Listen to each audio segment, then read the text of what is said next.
el sermón sobre Corpus Christi.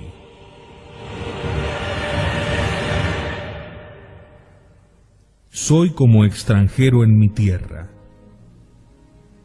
Estas palabras nos recuerdan todas las miserias de la vida, el menosprecio con que hemos de mirar las cosas creadas y perecederas, el deseo con que debemos esperar la salida de este mundo para encaminarnos a nuestra verdadera patria, ya que esta tierra no lo es.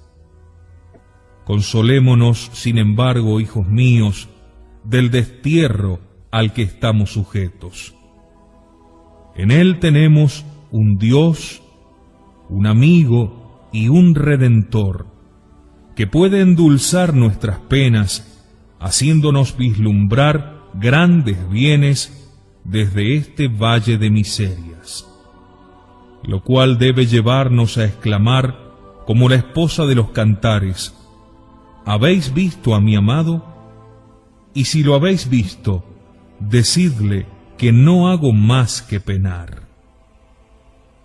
¿Hasta cuándo, Señor?, exclama el santo rey profeta en sus transportes de amor y arrobamiento. ¿Hasta cuándo prolongaréis mi destierro lejos de vos?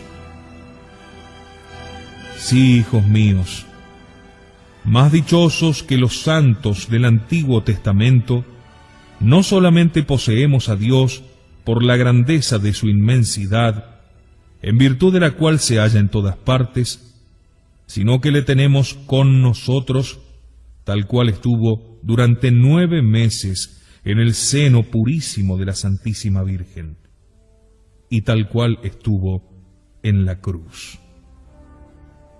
Más afortunados aún que los primeros cristianos, quienes hacían 50 o 60 leguas de camino para tener la dicha de verle, nosotros, hijos míos, le poseemos en cada parroquia. Cada parroquia puede gozar a su gusto de tan dulce compañía.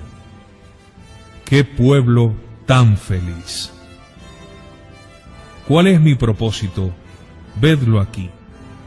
Quiero mostraros la bondad de Dios en la institución del adorable sacramento de la Eucaristía y los grandes provechos que de este sacramento podemos sacar. Digo yo que lo que hace la felicidad de un buen cristiano, hace la desgracia de un pecador. ¿Queréis de ello una prueba? Vedla aquí.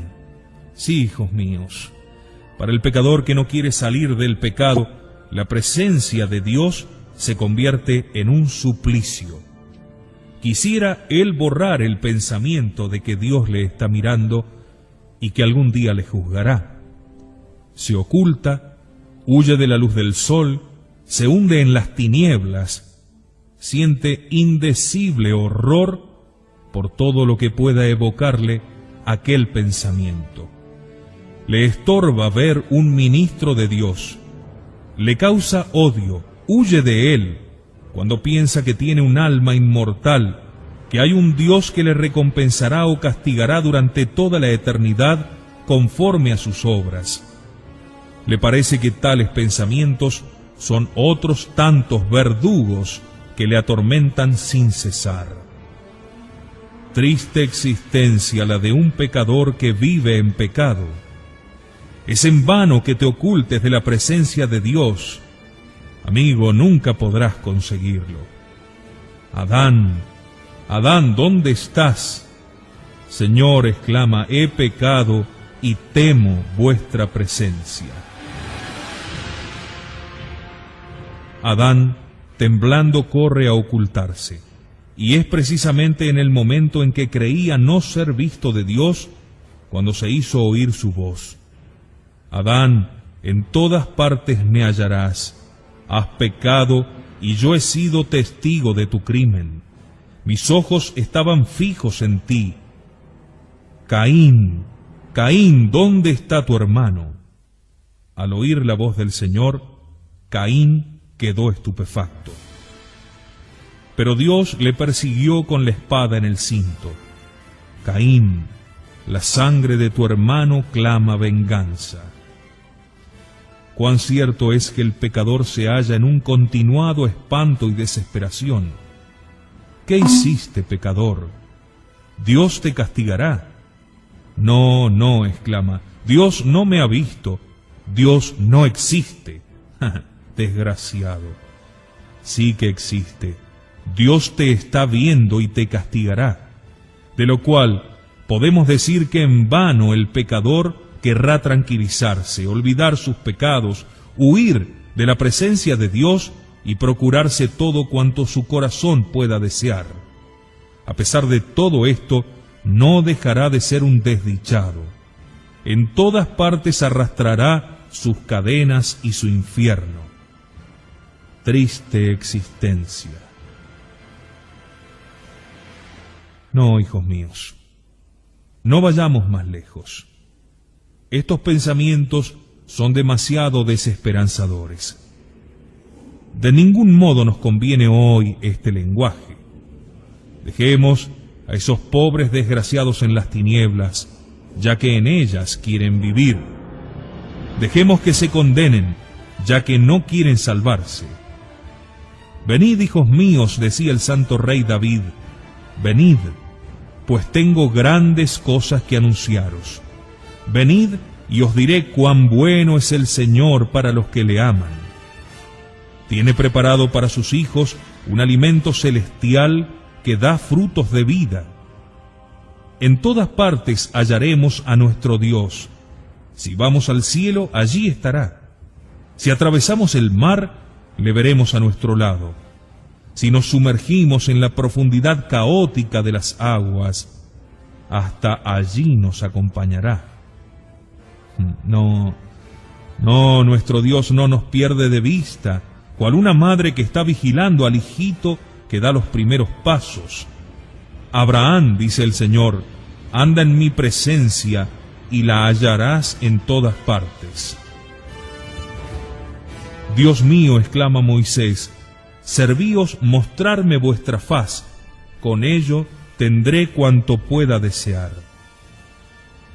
Cuán consolado queda un cristiano al pensar que Dios le ve, que es testigo de sus penalidades y de sus combates, que tiene a Dios de su parte. Digamos lo mejor, hijos míos, todo un Dios le estrecha dulcemente contra su seno. Pueblo cristiano, cuán dichoso eres al gozar de tantos favores que no se conceden a los demás pueblos. Razón tenía al deciros que si la presencia de Dios es una tiranía para el pecador, es en cambio una delicia infinita, un cielo anticipado para los buenos cristianos. Hermoso y consolador es lo que os acabo de decir. Mas aún no es todo. Es poca cosa todavía, me atrevo a decir, en comparación del amor que Jesucristo nos manifiesta en el adorable sacramento de la Eucaristía. Si me dirigiese a gente incrédula o impía que se atreve a dudar de la presencia de Jesucristo en este adorable sacramento, comenzaría por aportar pruebas tan claras y convincentes que morirían de pena por haber dudado de un misterio apoyado en argumentos tan fuertes y persuasivos. Les diría yo, si es verdad la existencia de Jesucristo, también es verdad este misterio, ya que aquel, después de haber tomado un fragmento de pan en presencia de sus apóstoles, les dijo, ved aquí pan, pues bien, voy a transformarlo en mi cuerpo. Ved aquí vino, el cual voy a transformar en mi sangre. Este cuerpo es verdaderamente el mismo que será crucificado. Esta sangre es la misma que será derramada para remisión de los pecados. Cuantas veces pronunciéis estas palabras, dijo además a sus apóstoles, obraréis este mismo milagro. Esta potestad la comunicaréis unos a otros hasta el fin de los siglos. Mas ahora dejemos a un lado estas pruebas. Estos razonamientos son inútiles para unos cristianos que tantas veces han gustado las dulzuras que Dios les comunica en el maravilloso sacramento del amor. Dice San Bernardo que hay 3 misterios en los cuales no puede pensar sin que su corazón desfallezca de amor y de dolor. El primero, el de la encarnación. El segundo, el de la muerte y pasión. El tercero, el adorable sacramento de la Eucaristía. Al hablarnos el Espíritu Santo del misterio de la encarnación, se expresa en términos que nos muestran la imposibilidad de comprender hasta dónde llega el amor de Dios a los hombres, pues dice, así amó Dios al mundo. Como si nos dijese, dejo a vuestra mente, dejo a vuestra imaginación la libertad de formaros sobre ello las ideas que os plazca. Aunque tuvieseis toda la ciencia de los profetas, todas las luces de los doctores, todos los conocimientos de los ángeles, os sería imposible comprender el amor que Jesucristo ha sentido por vosotros en estos misterios. Cuando nos habla San Pablo de los misterios de la pasión de Jesucristo, ved cómo se expresa. Con todo y ser Dios infinito en misericordia y en gracia, parece haberse agotado por amor nuestro. Estábamos muertos y nos dio la vida. Estábamos destinados a ser infelices por toda una eternidad, y con su bondad y misericordia ha cambiado nuestra suerte. Finalmente, al hablarnos San Juan de la caridad que Jesucristo mostró para con nosotros al instituir el adorable sacramento de la Eucaristía, nos dice que nos amó hasta el fin, es decir, que amó al hombre durante toda su vida con un amor sin igual. Mejor dicho, hijos míos, nos amó tanto cuanto pudo. Oh amor, cuán grande y cuán poco conocido eres. Y pues, amigo mío, ¿no amaremos a un Dios que durante toda la eternidad ha suspirado por nuestro bien? Un Dios que tanto lloró nuestros pecados y que murió en la cruz para borrarlos. Un Dios que quiso dejar a los ángeles del cielo, donde es amado con amor perfecto y puro, para bajar a este mundo, sabiendo muy bien que aquí sería despreciado. De antemano sabía las profanaciones que iba a sufrir en este sacramento de amor.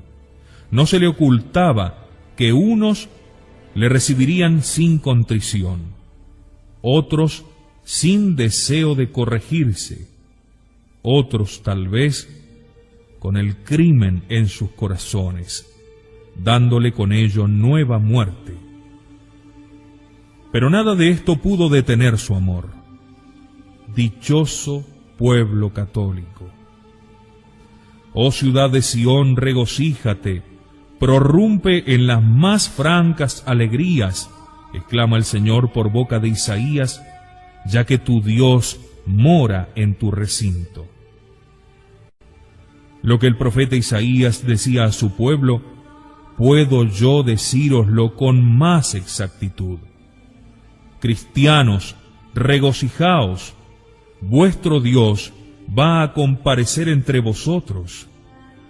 Sí, hijos míos, este dulce Salvador va a visitar vuestras plazas, vuestras calles, vuestras casas. En todas partes derramará las más abundantes bendiciones. Oh casas felices, aquellas delante de las cuales va a pasar el Santísimo. Oh felices caminos, los que vais a estremeceros bajo tan santos y sagrados pasos. ¿Quién nos impedirá decir, hijos míos, al volver a discurrir por la misma vía, por aquí ha pasado mi Dios, por esta senda ha seguido cuando derramaba sus saludables bendiciones en esta parroquia. Qué día tan consolador para nosotros. Si nos es dado gozar de algún consuelo en este mundo, ¿no será por ventura en este día tan feliz? Sí, hijos míos, olvidemos hacer posible todas nuestras miserias. Esta tierra extranjera va a convertirse en la imagen de la celestial Jerusalén. Las alegrías y fiestas del cielo van a bajar a la tierra. Péguese la lengua a mi paladar si es capaz de olvidar estos grandes beneficios. Que el cielo prive a mis ojos de la luz si ellos han de fijar su mirada en las cosas terrenas. Hijos míos, si consideramos las obras de Dios, el cielo y la tierra, el orden admirable que reina en el vasto universo, ellas nos anuncian un poder infinito que lo ha creado todo, una sabiduría infinita que todo lo gobierna, una bondad suprema y providente que cuida de todo con la misma facilidad que si estuviese ocupada en un solo ser. Tantos prodigios han de llenarnos forzosamente de sorpresa, espanto y admiración. Mas fijándonos en el adorable sacramento de la Eucaristía, podemos decir que en él está el gran prodigio del amor de Dios para con nosotros.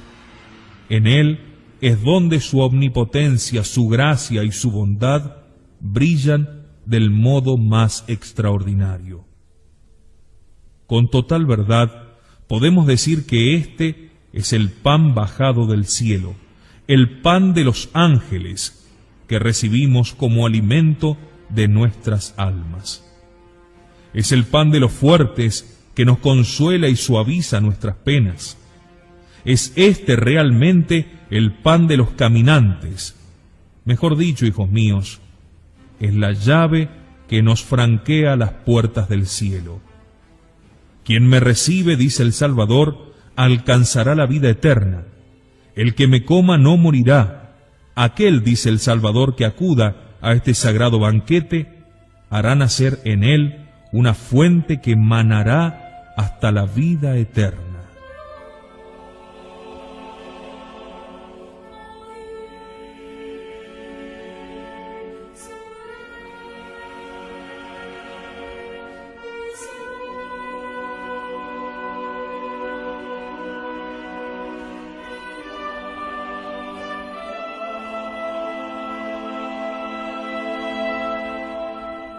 Mas para conocer mejor las excelencias de este don, debemos examinar hasta qué punto Jesucristo ha llevado su amor a nosotros en este sacramento.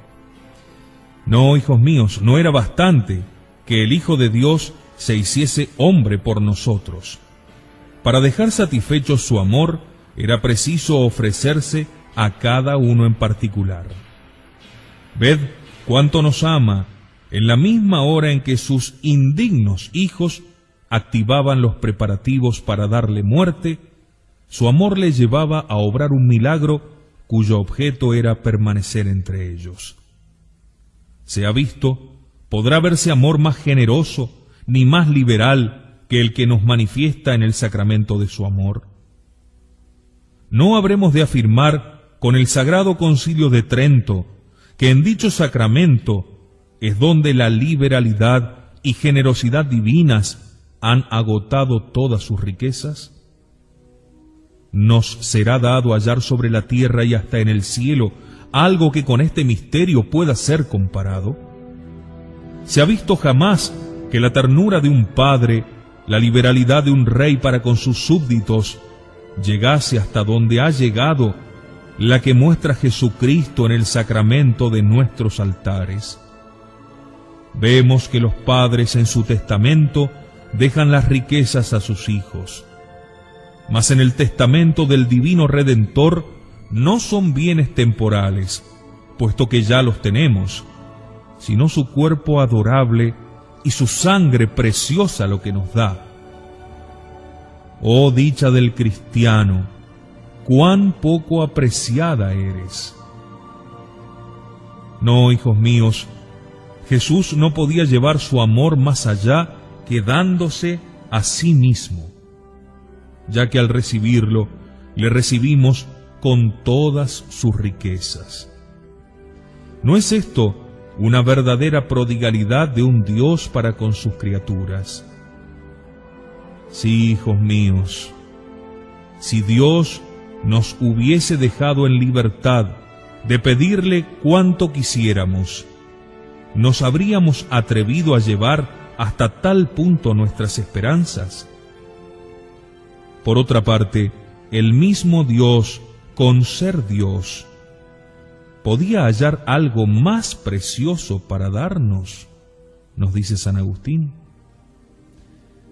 Pero ¿sabéis aún, hijos míos, cuál fue el motivo que movió a Jesucristo a permanecer día y noche en nuestros templos? Fue para que cuantas veces quisiéramos verle, pudiésemos hallarle. ¡Cuán grande eres, ternura de un Padre! ¿Qué cosa puede haber más consoladora para un cristiano, hijos míos, que sentir que adora a un Dios presente en cuerpo y alma? Ah, Señor, exclama el profeta Rey, un día pasado junto a vos es preferible a 1000 empleados en las reuniones del mundo. ¿Qué es en efecto lo que hace tan santas y respetables nuestras iglesias? ¿No es por ventura la presencia real de nuestro Señor Jesucristo? Pero me preguntaréis, ¿qué debemos hacer para testimoniar a Jesucristo nuestro respeto y nuestra gratitud? Vedlo aquí, hijos míos.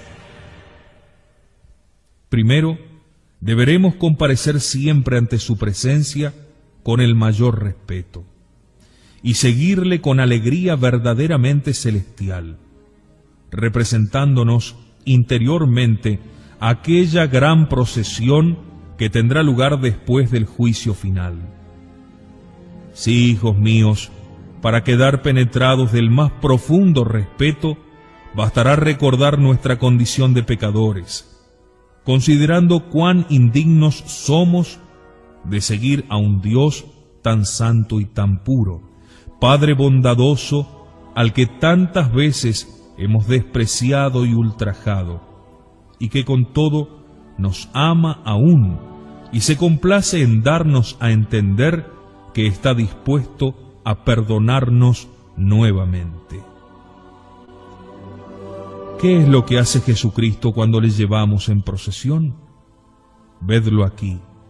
Viene a ser como un buen rey en medio de sus súbditos, como un padre bondadoso rodeado de sus hijos, como un buen pastor visitando a sus rebaños. ¿En qué debemos pensar cuando marchamos en pos de nuestro Dios? Hemos de seguirle con la misma devoción y adhesión que los primeros fieles cuando moraba aquí en la tierra, prodigando el bien a todo el mundo. Sí, si acertáramos a acompañarle con viva fe, tendremos la seguridad de alcanzar cuanto le pidamos. Leemos en el Evangelio que un día en el camino por donde pasaba el Señor había 2 ciegos, los cuales se pusieron a dar voces diciendo: «Oh Jesús, Hijo de David, ten piedad de nosotros». Al verlos, el Divino Maestro movióse a compasión y les preguntó qué querían. «Ah, Señor», le respondieron, «haced que veamos». «Pues ved», les dijo el Salvador. Un gran pecador llamado Zaqueo, deseando verle pasar, se encaramó a un árbol. Pero Jesucristo, que había venido para salvar a los pecadores, le dijo: «Zaqueo, baja del árbol, pues hoy quiero alojarme en tu casa». En tu casa.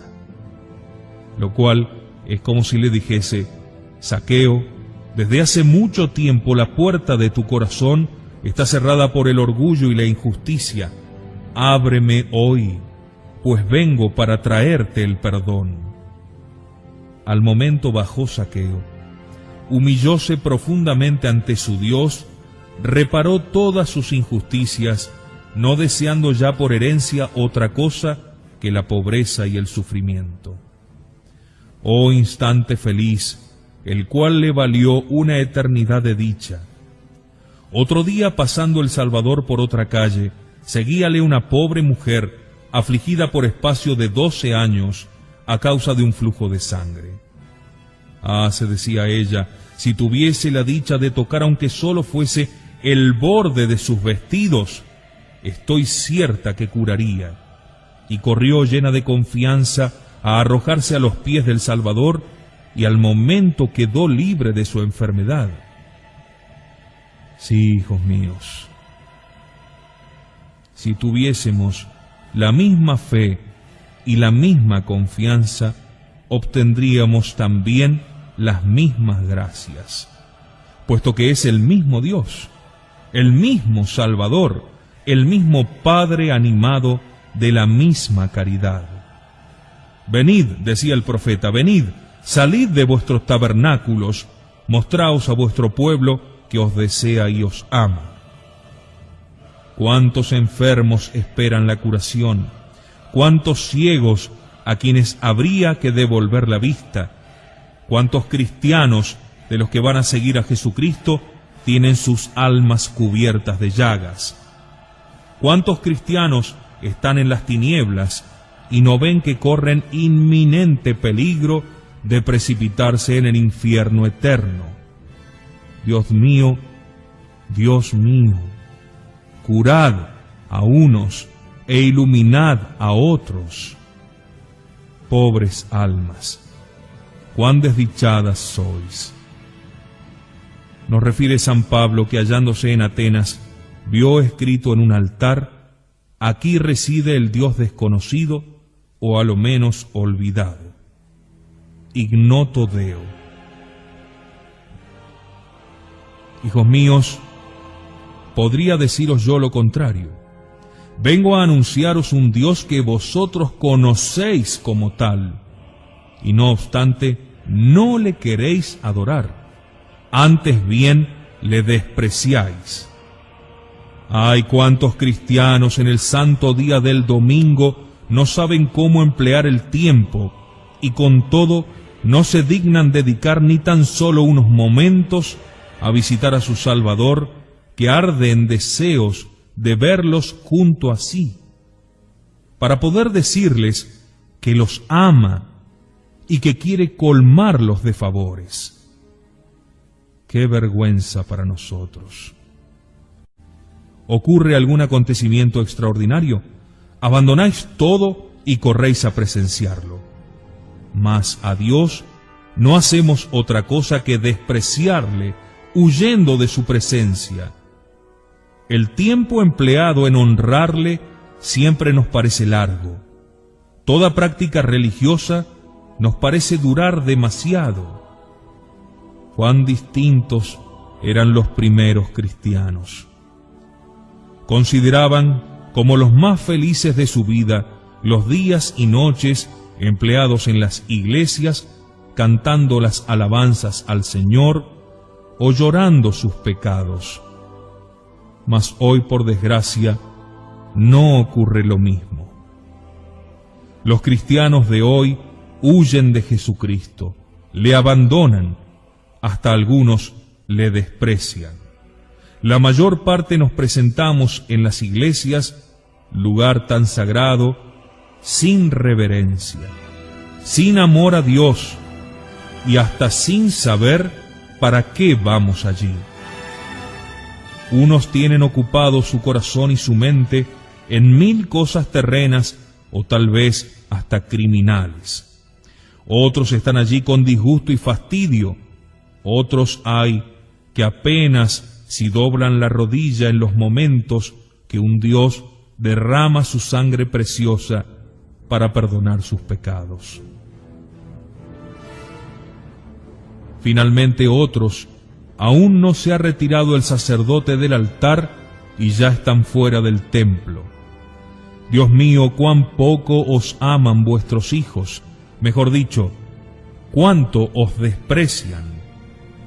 En efecto, hijos míos, ¿cuál es el espíritu de ligereza y disipación que dejáis de mostrar en la iglesia? Unos duermen, otros hablan, y casi ninguno hay que se ocupe de lo que allí debería ocuparse. Digo, hijos míos, que habiendo sido los hombres criados por Dios y enriquecidos sin cesar por su mano con los más abundantes favores, debemos todos testificarle nuestro agradecimiento y a la vez afligirnos por haberle ultrajado. Nuestra conducta debe ser la de un amigo que se entristece por las desgracias que a su amigo sobrevienen. A esto se llama mostrar una sincera amistad. Sin embargo, por favores que haya podido prestar un amigo, nunca hará lo que Dios ha hecho por nosotros.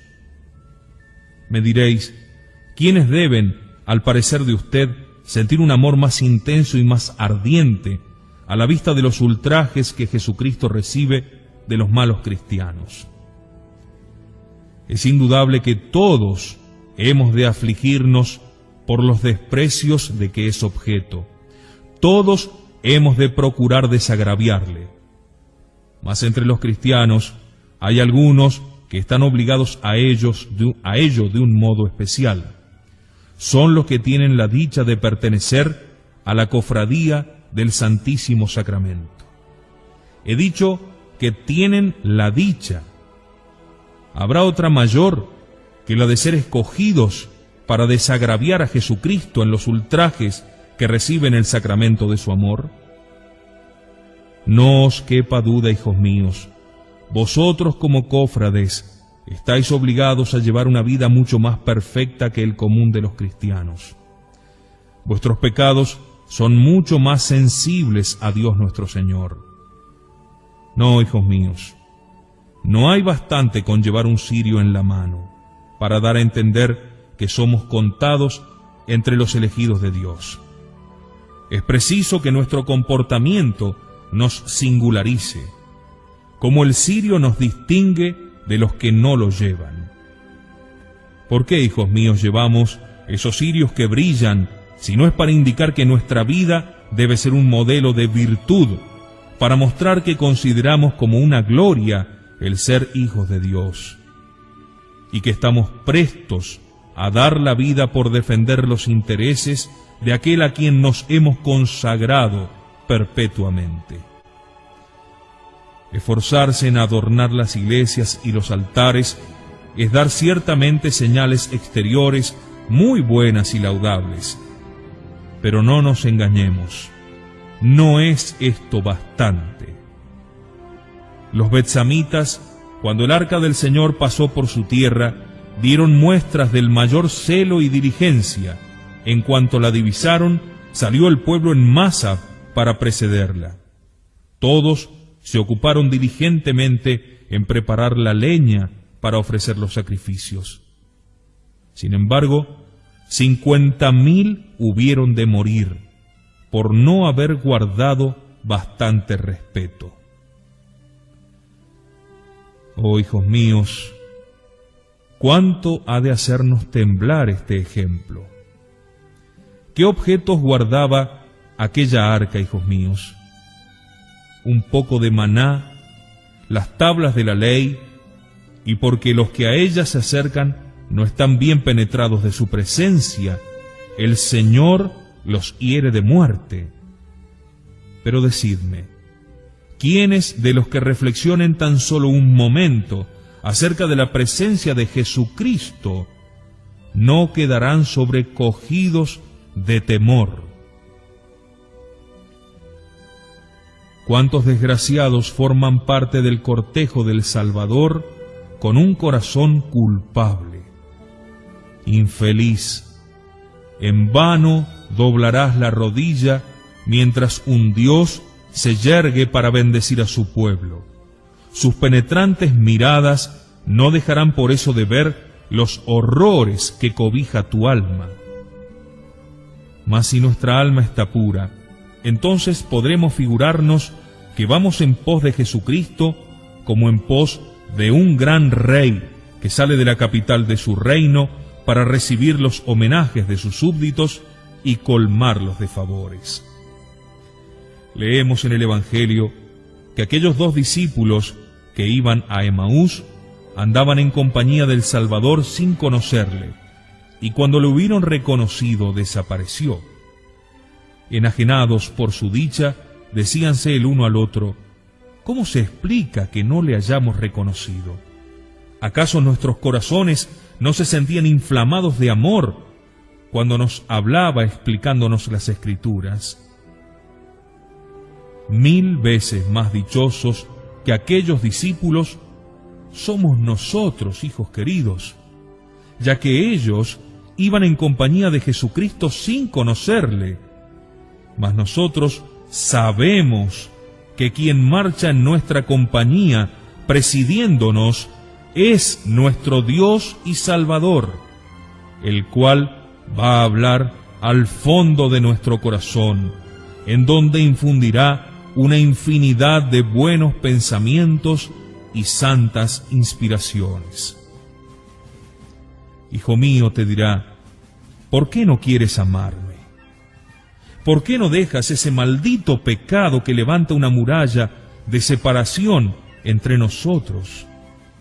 Hijo mío, aquí tienes el perdón. ¿Quieres arrepentirte? ¿Qué le responde el pecador? No, no, Señor.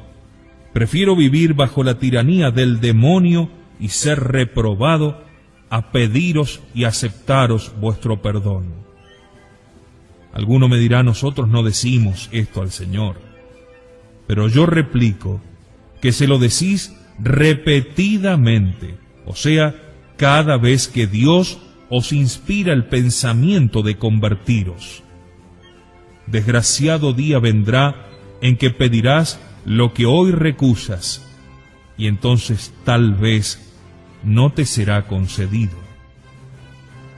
Es muy cierto, hijos míos, que si tuviésemos la dicha de que Dios se nos hiciese visible, como ha acontecido a muchos santos, ya en la figura de un niño en el pesebre, ya traspasado por los clavos en la cruz, sentiríamos para con Él mayor respeto y amor.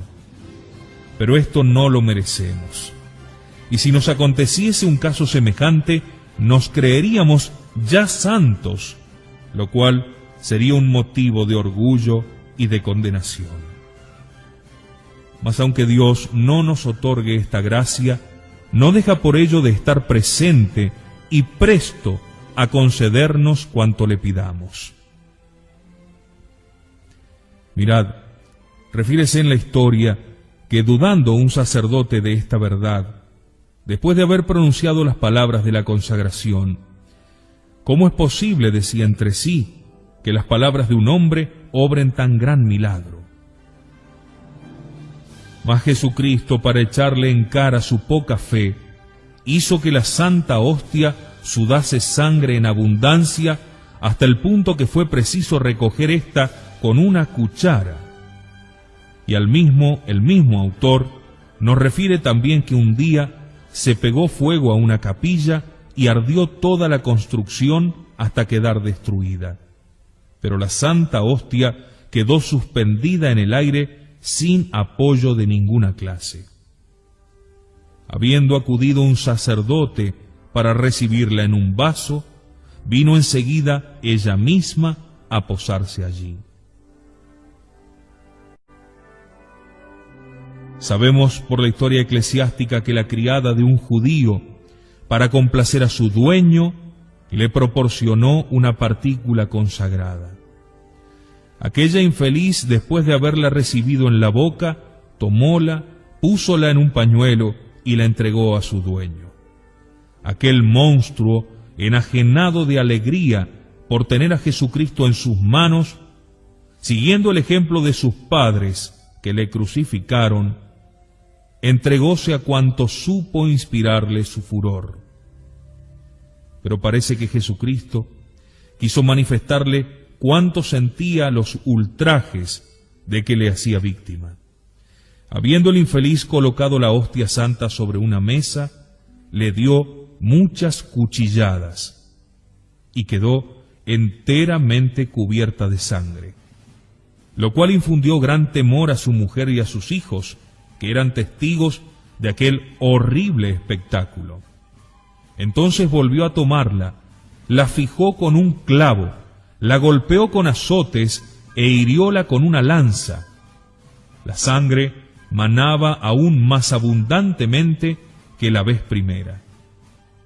Por tercera vez la tomó y la arrojó en una caldera de agua hirviendo. Al momento, el agua quedó transformada en sangre. Y entonces Jesucristo tomó la figura que tenía en el sagrado árbol de la cruz. Parece que al llegar a este punto, Jesucristo intentaba conmover al judío, mas el infeliz, cual otro Judas, teniendo por demasiado grave su crimen, desesperó del perdón y fue condenado a ser quemado vivo. No, hijos míos, no podemos escuchar tales horrores sin temblar. Y sin embargo, ¿cuántos cristianos hay que le tratan aún con crueldad mayor? Me dirás, ¿cómo puede haber alguien capaz de obrar así? Ay, amigo mío, no permita Dios que te acontezca alguna vez desgracia semejante. Siempre que consientas en el pecado, si este es un pensamiento de orgullo, le huellas con tus plantas y le das la muerte. Si es un pensamiento impuro, le atraviesas el corazón.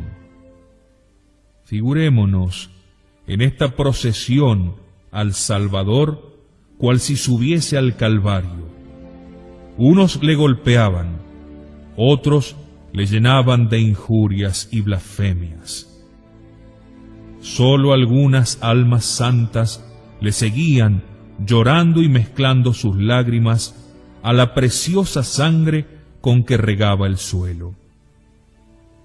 ¿Cuántos judíos y verdugos van a seguir al Salvador, los cuales no se contentarán con darle muerte una sola vez, sino que le crucificarán sobre tantos calvarios cuantos sean sus corazones? ¿Cómo es posible que un Dios que tanto nos ama sea tan despreciado y maltratado? Sí, hijos míos, si amásemos a Dios, sería para nosotros una gran alegría, una gran dicha el venir todos los domingos al templo a emplear algunos momentos en adorarle y pedirle perdón de nuestros pecados. Miraríamos aquellos instantes como los más deliciosos de nuestra vida. Cuán consoladores y suaves son los momentos pasados junto a este Dios de bondad. ¿Estás dominado por la tristeza? Ven un momento a echarte a sus plantas y saldrás consolado. ¿Eres despreciado del mundo? Ven aquí y hallarás un amigo que jamás quebrantará la fidelidad. ¿Te sientes tentado? Aquí es donde vas a hallar las armas más seguras y terribles para vencer a tu enemigo. ¿Temes el juicio formidable que a tantos santos ha hecho temblar? Aprovéchate del tiempo en que tu Dios es Dios de misericordia y en que tan fácil es conseguir el perdón. ¿Vives oprimido por la pobreza? Ven aquí, hallarás a un Dios inmensamente rico, que te dirá que todos sus bienes son tuyos, no en este mundo, sino para toda una eternidad. allí es donde te preparó riquezas infinitas. Anda, amigo, desprecia los bienes de esta tierra, y en cambio obtendrás otros que nunca te habrán de faltar. ¿Queremos comenzar a gozar de la felicidad de los santos? Acudamos aquí y saborearemos tan venturosas primicias. Cuán dulce es, hijos míos, gozar de los castos abrazos de nuestro Salvador. ¿No habéis experimentado jamás tal delicia? Si hubieseis disfrutado de semejante placer, no sabríais aveniros a veros privados de él. No nos admire, pues, que tantas almas santas hayan pasado toda su vida, día y noche, en la casa de Dios, no sabiendo apartarse de su presencia. Leemos en la historia que un santo sacerdote hallaba tal delicia y consuelo en el recinto de los templos que hasta se acostaba sobre las gradas del altar para que al despertarse le cupiese la dicha de hallarse junto a su Dios. Y Dios, para recompensarle, permitió que muriese al pie del altar. Mirad a San Luis Rey. Durante sus viajes, en vez de pasar la noche en la cama, la pasaba al pie de los altares, junto a la dulce presencia del Salvador. ¿Por qué, pues, sentimos nosotros, hijos míos, tanta indiferencia y fastidio al venir ante el sagrario? Hijos míos, es que nunca hemos disfrutado de tan deliciosos momentos. ¿Qué debemos sacar de todo esto? Vedlo aquí. Hemos de tener como uno de los instantes más felices de nuestra vida aquel en que nos es dado estar en compañía de tan buen amigo. Formemos en su cortejo con santo temor. Como pecadores, pidámosle con dolor y lágrimas en los ojos perdón de nuestros pecados, y podemos estar ciertos de que lo alcanzaremos.